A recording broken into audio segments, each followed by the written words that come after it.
110 million years ago, Acrocanthosaurus roamed the earth. Here's the behind-the-scenes story of her discovery and journey to the Museum of the Red River. The Museum of the Red River is one of the few ethnographic art museums in the country. Our 20,000 plus objects represent cultures from around the world. Our primary focus is on the native cultures of the Americas, that's North, Central, and South America, from prehistoric times to contemporary. The museum opened in 1975 in a facility that was funded by local contributors.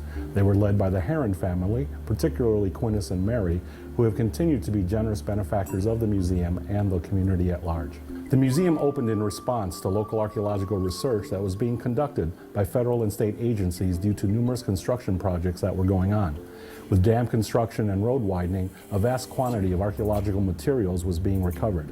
Most of these materials were being taken out of the area because there was no facility where these items could be stored, researched, or exhibited to the local population. Over the course of the next 25 years, the museum continued to expand its public offerings. A new opportunity arose in the mid-'80s with the excavation of a local dinosaur.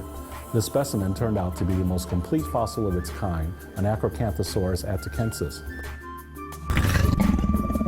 Being the largest exhibiting facility for almost 200 miles in any direction, the Museum of the Red River was the logical place for it. In 2005, the museum did include Acrocanthosaurus into its programming. Acrocanthosaurus was the largest meat-eating dinosaur of its time period, about 110 million years ago. The most complete specimen ever found was excavated here in McCurtain County. A lot of enthusiasm for the dinosaur was generated locally, which came from our school kids who really wanted the dinosaur in a place where they could see it. We at the museum decided it was our job to make it available to them. McCurtain County is an area where very little paleontology has been done, and we wanted to excite that next generation of kids who might become paleontologists and tell them, you know, you can always come back here when you're finished with your schooling. You don't have to go to other parts of the world. So we challenged those school kids, their parents, and the educational community to help us raise $50,000 in order to exhibit the dinosaur here at the museum. Over a 2-year period, they held fundraisers at the schools, bringing thousands of dollars worth of change to the local banks, which had to count all that money for us. Over that time period, the kids couldn't raise $50,000. They raised $150,000. With the challenge met, we proceeded to honor our part of the bargain. We built the gallery and installed the cast skeleton of Acrocanthosaurus. It has since become one of the most popular exhibits here at the museum. Several years later, we helped lead the effort to have Acrocanthosaurus named the State Dinosaur of Oklahoma. With the help of our local legislators, we were able to do that. Our local kids were thrilled because they were primarily responsible for the success of the installation of the exhibit here at the museum. Every school child that participated in the fundraising events was given a membership card. They are all lifetime members in the Acro Club. These members will have free admission to the museum for their life to view their dinosaur. Many still come today to visit and ask if their membership card is still valid. Since admission to the museum is free, the card doesn't do anything in terms of allowing them to see the dinosaur, but we do allow them that 10% discount in the gift shop. When I was about 8 or 10 years old, I was living in Arkansas on a farm, and going to school, I didn't play basketball or baseball. I liked fossils and I liked rocks. I was considered to become an oddball, like that. Back before there was a nerd became a word, I was a nerd. But that's why I love rocks and fossils. Been with it all my life, just never lost focus. I've looked for 40 some odd years. If I look long enough, hard enough, look under enough rocks, surely then I'll find the big one. I've been asked this probably hundreds of times. How'd you do this? I knew what it should look like. I just hadn't found it, the right formation. It's there, I gotta look hard enough, I'll find it. A couple of teenagers, teenage boys, that their grandparents lived nearby, and they was always up and down the river looking. But they did know that it was fossils. So they built pieces of fragments of bone in the bottom of a washout. It's just a lot like doing forensic science work. Where did they come from? Somewhere back higher up in a wall. And I kept looking until I found the layer that we call a bone bed. And I was working on a job, steady, spend my weekends, my days off, my holidays, doing this. My partner was a very quiet guy, no blather. All day long, he might say 2 words. He knew what I needed, had it sitting here. Once I start on something like that, I'm not easy to give up. I see it through, all the way through. In this case, it took 3.5 years. 4.5, 5.5, whatever. We're going to stay the course. I was told repeatedly by world-renowned paleontologists, you will never find the skull. Negative thinking. This is the only skull known to exist of Acrocanthosaurus. And I think, if I'm not wrong, I think it's the 2nd largest dinosaur skull in the world. Nobody's ever seen this before. And I'm the first person that's ever seen it. And I said, hey, Sid, 2 big black teeth here, right there in front of the skull. This is it. After 30 days of very careful probing and 6 foot back in under here like that there, we took it out. We knew at that time, this is the only one in the world. If we had to mess it up. From then on, I'm considered to be an amateur. We would never have lived it down. We're not going to do this wrong. We're going to do it right. And we're going to do it right the first time. But a guy down at UT at Austin told me over and over, you will not ever find this dinosaur skull. I said, why not? He said, nobody ever has. I said, tell me they haven't looked hard enough. And I'll never forget, whenever I called him up, I didn't call him until I had it safe and sound out on a hardwood pallet. After 30 days of hard labor, I said, hey, I've got this thing sitting here in Idabel on a pallet. The skull. He said, what? I thought he hung the phone up on me. I said, you still there, Doc? He said, I'll be right up. My wife, 48 years. She's always been very helpful. Yes, you can do it. When my family, no, you're not going to be able to do this. You can't do this. Well, the only people in the world that say, yes, you can. She helped me? Yes, she did. You can do it. You stay put. Whenever encouragement was a short commodity. The people in the professional field, a lot of them look down on me. I don't have a college degree, much less a PhD. Dr. Kenneth Carpenter here from Utah here today. I contacted him on the onset of the thing like that. I wanted to know what's this skull look like when I get to it. He didn't know. I was asking him some very difficult questions. I'm just an ordinary guy. Well, I found out it doesn't take a genius to do this. It takes somebody really wanting to do it with a can-do attitude and stay with it. But the professional people, probably around the world, the most of them, well, it's over now. The job's done. Stay focused. And just because you're underprivileged or you're from a poor family, get over it. And move on with a very positive attitude.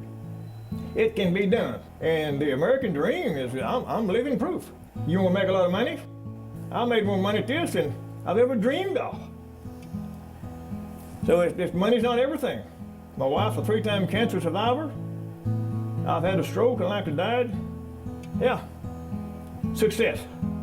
You can do it without a college degree if you try hard enough. A lot of people have the idea you can't do it without a college degree. It helps you. All the education you can possibly get. But if that's all you got, and you're lacking what I call common sense, you're still at a terrible disadvantage. I knew a good man from Ardmore, Oklahoma. His name was Alan Graffam.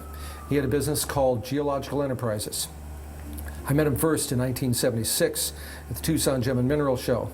And in the 1980s, when a couple of men found a little-known dinosaur, Alan Graffam told us about this. Those men were Sid and Cephis. The dinosaur laid in languish for a couple of years at Austin while they tried to decide how to curate it, how to take care of it. And then, from my understanding, they decided that it could never be curated. It had Pyrites disease too much, and it was going to be falling apart. So Alan Graffam arranged to have the specimen transported up to South Dakota so we could curate it and try and halt this Pyrites disease that was causing these bones to crumble, fall apart, blow up, expand. Pyrites disease is accelerated by heat and humidity. And down in this part of the country, you've got both all year long. So we made a special room at Black Hills Institute in Hill City, a special room with plastic walls. We put in tubs of sodium bicarbonate to help absorb the sulfuric acid that was being created by these bones. And we put in dehumidifier and special temperature control. And I went in and started treating some of the really badly decomposing bones with bicarb and cyanoacrylate glues to see if that perhaps might halt the advent of Pyrites disease, which it seemed to do. And everything that we did to the bones up there in Hill City, even to begin with, even if we weren't doing anything but just storing them in a dry, constant temperature environment, seemed to be very good for them. Meanwhile, Alan Graffam was looking for a home for the dinosaur, and we kind of looked for a home. Alan Graffam decided he wanted to help our company and at the same time help this dinosaur. He had worked out an arrangement with Sid and Cephis for the purchase of this dinosaur. So between 1996 and throughout 1997, we commenced work on the dinosaur. Most of the preparation on the skull was taken care of by Terry Wentz, who was one of our chief preparators. He had worked on the Sioux skull. He had worked under me on the Stan skull. What Alan and Fran Graffam wanted from us, and what Geological Enterprises wanted, was for us to complete this dinosaur, to prepare it, to make molds of it and casts of it, and start to get that dinosaur out there. He realized that unless the dinosaur was prepared, nobody was going to be interested in it. Everybody had heard that the dinosaur couldn't be salvaged, couldn't be prepared. So he realized the significance, if it did have Pyrites disease real bad and it was going to fall apart, better get it prepared, better get molds made of it, so at least that part can be preserved for science. He invested a lot of money in that dinosaur. He invested well over $500,000 with us in the preparation and then the restoration of the dinosaur. I traveled to University of Oklahoma to look at the parts that they had, not realizing they had parts of the dinosaur we were working on, but knowing that they had the type of Acrocanthosaurus and it had a neck, to see how the neck should look, because the Acrocanthosaurus that we later called Fran in honor of Alan's wife didn't have any neck vertebrae except for the atlas, and didn't have any had very few dorsal vertebrae as well. So I had to make sure that my reconstruction of it would be as accurate as I could make it. Also had to look to see what other acro parts they had. We try to make things as perfect as we can. We finished the preparation of the skeleton and molding it sometime late 1997, and started then offering up casts of the skeleton. We put together one cast skeleton and had a big grand opening in Hill City, South Dakota. Sid and Cephis came, Alan Graffam came, and we had people come from, I think, 15 or 20 different states to come see this dinosaur. And they stood outside of our little tiny museum that held maybe 70, 80 people uncomfortably, and waited in line to go in and see this dinosaur. It was fantastic. Well, Alan had made a promise to Cephis and Sid that they would get a cast of that dinosaur. And we sent a cast of that dinosaur home with them. It was not a mounted cast, it was just the bones. And they brought it home with them, they kept it for a couple of years, until some kids raised a lot of money for a museum that nobody in my part of the country had ever heard of, a museum of the Red River.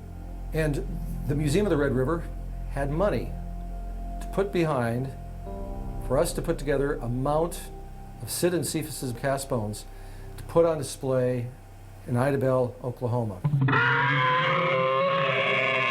Our casts themselves are made out of urethane, and we use a high quality, high density urethane expanding foam. It's a construction grade foam, and for the small fine bones we use a urethane plastic, which gives us every bit of detail. If you compare the surface detail on these cast bones and you compare them directly with the surface detail on the original bones, you will see no difference. These cast reproductions are scientific cast reproductions, and for most of them the skull of Acrocanthosaurus and the hands of Acrocanthosaurus, which were described by Ken Carpenter and Phil Currie back in the 1990s, they used the casts to describe the parts, not the original bones, because the casts are so perfect and so accurate, they can get every measurement that they need, they can see every bit of detail that they need. And if you've got these bones that are building up the sulfuric acid and they're starting to contaminate the rest of the surface, we aerate it with sodium bicarbonate, we remove all the pyrite and the evil stuff that we can get to, and then we glue it back together with cyanoacrylate glues. That entire dinosaur probably had $5,000 to $10,000 worth of glue in it. The molds cost well over $100,000. Preparation was around 20 to 25,000 hours on the bones alone. So there's a lot of expense that goes in behind making a dinosaur, and a lot of production that goes behind it. And then after you get all that done, then comes the assembly part, and how do you put it together? How are you going to pose it? How are you going to make it so it looks living? I have come down here to Idabel from the Sam Noble Oklahoma Museum of Natural History, or the Sam Noble for short. That's the State Museum for Natural History for Oklahoma. We hold the type specimen for Acrocanthosaurus from the original specimens described by Stovall and Langston in 1950. We also have a small sampling of the bones that were originally collected down here in McCurtain County that had been brought to the attention of the University of Oklahoma by a worker at the Beaver Bend State Park. These were actually collected before Sid and Cephis collected at their locality. Though all of those specimens are in the depository of the Sam Noble Museum. I was invited to come here to speak for the folks here at the Museum of the Red River, and they asked me to bring along what we had in our collection to use as a show and tell display for this Acrocanthosaurus Fest. I have a master's degree in geology with emphasis in vertebrate paleontology. I work as a fossil preparator there at the Sam Noble.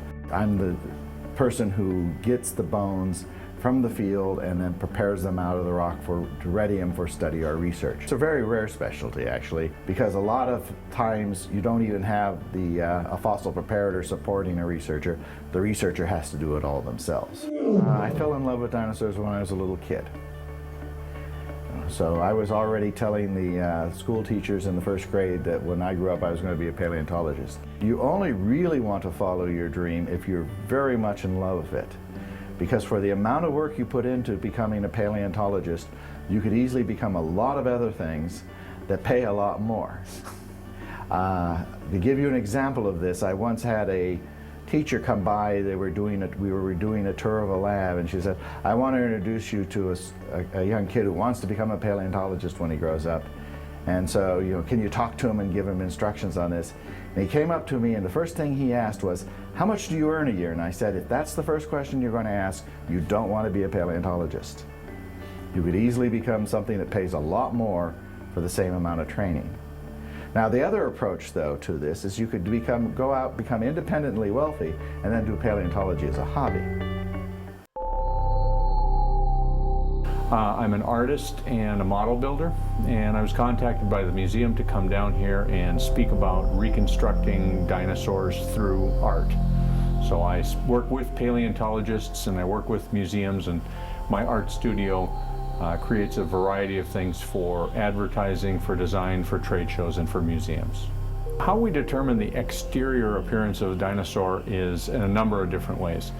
First of all, we can look at existing creatures like lizards or like birds. I like especially looking at things like ostriches, which have scaly structures on their legs but have fleshy structures around their faces. And since lineage shows us, looking back through the fossil record, that there is a connection between this type of the Acrocanthosaur type of dinosaur, a theropod, and modern day birds, we can look at some of those skin structures and say, responsibly, these things may have been connected. In terms of how the muscles get added onto the sculpture, we can look at the bones of, again, contemporary animals and see the bone where it attaches to muscle. We can make those same assumptions when we're looking at fossil bones. So it's possible to reconstruct the musculature and the skin detail of an extinct creature by looking at modern day and extinct animals. In the case of some animals, not with Acrocanthosaur, but there have been skin impressions fossilized in the rock. I love to look at those because they, as an artist, are a wonderful guide to what these creatures may have looked like. And there are some magnificent specimens out there that actually settle once and for all what the detailing was on the skin of a number of different dinosaur species. More and more are being found every day, and so it's really exciting to see that kind of stuff. Having me come down here was for two reasons. One was to be a part of AcroFest, and the other was to look at the gallery, look at the specimen that they have sitting there, and begin to talk about what I might be able to do to contribute to that exhibit. So we just opened the door today. What we're going to try to do is reconstruct the muscle structure and the skin on top of a cast of the actual fossil. So we're not sure how big it's going to be in terms of how far back down the neck, but we're thinking just the head and the neck. So that head is pretty massive. It's probably about 3 feet long, so the whole sculpture is probably 5 feet by a couple of feet wide. And I'd like to see it displayed really close to the cast specimen so people can see that comparison, can see that we actually used the real specimen in order to reconstruct it from life. And that it will be actually a portrait of Fran, the Acrocanthosaur. Not a generic dinosaur, not something that is made up, but we'll use information from this actual fossil almost to create a portrait of the animal. I've always loved dinosaurs, ever since I was a little kid, and I always was fascinated with movie special effects. Seeing the film King Kong when I was a little kid had a profound effect on me because there were dinosaurs in a movie moving on screen. And that stuck with me, and when I grew up I had sculpted and taught myself to do this. One thing led to another, and we opened a studio to do these things for advertising in Minneapolis, Minnesota. So I had been creating sculptures, models, miniatures, and displays for many, many years, when suddenly one day I went to South Dakota with my family and ran into the Larson brothers with the Black Hills Institute of Geological Research in Hill City, South Dakota, and they gave me the opportunity to go on a dig with them, fulfilling a childhood dream of mine that I thought I'd grown up, I didn't go to school, these sorts of opportunities would not come to me, but they gave me that opportunity. Once we got to know each other, and they saw my work, they asked me to start doing some work for their museum. I've done logo designs for them, sculptures, helped them out with exhibits, all kinds of different things. And they have opened the door for me to meet other people, like the people in the museum here at the Museum of Red River, to expand my opportunities and be able to do this for museums in all kinds of different places. So I was invited to describe the skull and skeleton that was found in 1983. The specimen at the time was at the Black Hills Institute, and they were cleaning it up when I first got a chance to look at it in the early 90s.